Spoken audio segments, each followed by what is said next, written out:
नमस्कार, प्रभा साक्षी news network और आप सभी का स्वागत है। अयोध्या के राम मंदिर में दान से जुड़े विवाद की गूंज अभी थमी भी नहीं थी कि अब माता वैष्णो देवी धाम में चढ़ाई गई चांदी को लेकर गंभीर सवाल खड़े हो गए हैं।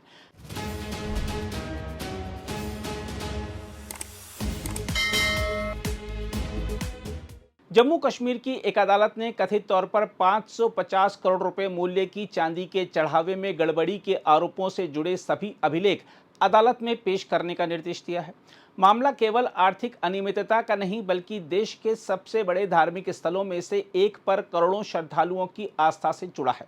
मामले की शुरुआत तब हुई जब इस वर्ष मई में माता वैष्णो देवी श्राइन बोर्ड ने करीब 20 टन चांदी को मानक प्रक्रिया के तहत गलाने और सुरक्षित रखने के लिए सरकारी टकसाल भेजा। बताया गया कि जांच के दौरान चौंकाने वाला तथ्य सामने आया। कथित तौर पर पूरी खेप में केवल 5% धातु ही असली चांदी निकली, जबकि लगभग 95% हिस्सा कैडमियम और लोहे जैसी सस्ती धातुओं का पाया गया।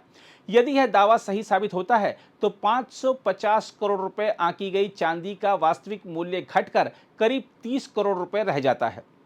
शुरुआत में यह माना गया कि संभव है कि श्रद्धालुओं ने अनजाने में नकली चांदी चढ़ा दी हो, लेकिन बाद में अधिवक्ता दीपक शर्मा ने अपराध शाखा के महानिरीक्षक को शिकायत देकर अलग ही आशंका जताई।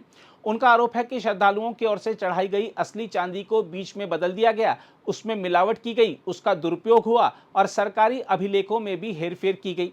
शिकायत में आपराधिक साजिश, धोखाधड़ी, विश्वास भंग और सरकारी अभिलेखों में छेड़छाड़ जैसे गंभीर आरोप लगाए गए तथा तत्काल प्राथमिकी दर्ज करने की मांग की गई। शिकायत के अनुसार अपराध शाखा की ओर से समय पर प्राथमिकी दर्ज नहीं किए जाने के बाद मामला जम्मू के मुख्य न्यायिक दंडाधिकारी की अदालत पहुंचा। अपराध शाखा ने अदालत को बताया कि शिकायत को मंजूरी के लिए श्रीनगर स्थित मुख्यालय भेजा गया है और आवश्यक प्रक्रिया चल रही है। दूसरी ओर शिकायतकर्ता का कहना है कि कानून के अनुसार सीधे प्राथमिकी दर्ज कर जांच शुरू की जानी चाहिए थी। अब अदालत ने अपराध शाखा के जांच अधिकारी को उन सभी अभिलेखों के साथ व्यक्तिगत रूप से उपस्थित होने का निर्देश दिया है जो इस मामले से जुड़े हैं। शिकायतकर्ता ने चढ़ावे के संग्रह, भंडारण और परिवहन से जुड़े अभिलेख, निगरानी कैमरों की रिकॉर्डिंग, धातु जांच रिपोर्ट, गलाने की प्रक्रिया और अन्य इलेक्ट्रॉनिक साक्ष्य सुरक्षित रखने की भी मांग की है। अदालत ने अगली सुनवाई के लिए उन सभी दस्तावेजों को तलब किया है। हम आपको बता दें कि हर वर्ष 90 लाख से अधिक श्रद्धालु कटरा से त्रिकुट पर्वत स्थित माता वैष्णो देवी धाम की यात्रा करते हैं। इनमें से बड़ी संख्या में लोग सोना और चांदी का चढ़ावा भी अर्पित करते हैं।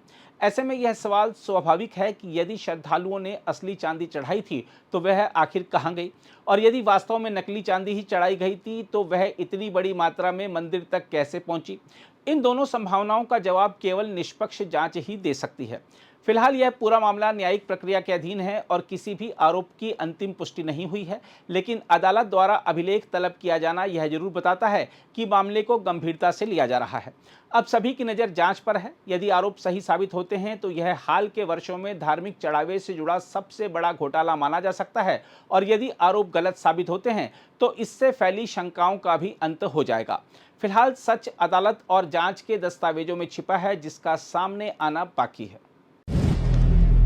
अगर आप भी लेना चाहते हैं देश दुनिया की तमाम जानकारी तो आज ही सब्सक्राइब करें हमारे चैनल को। साथ ही नीचे दिए बेल आइकन को जरूर दबाएं ताकि हर अपडेट आप तक पहुंच सके।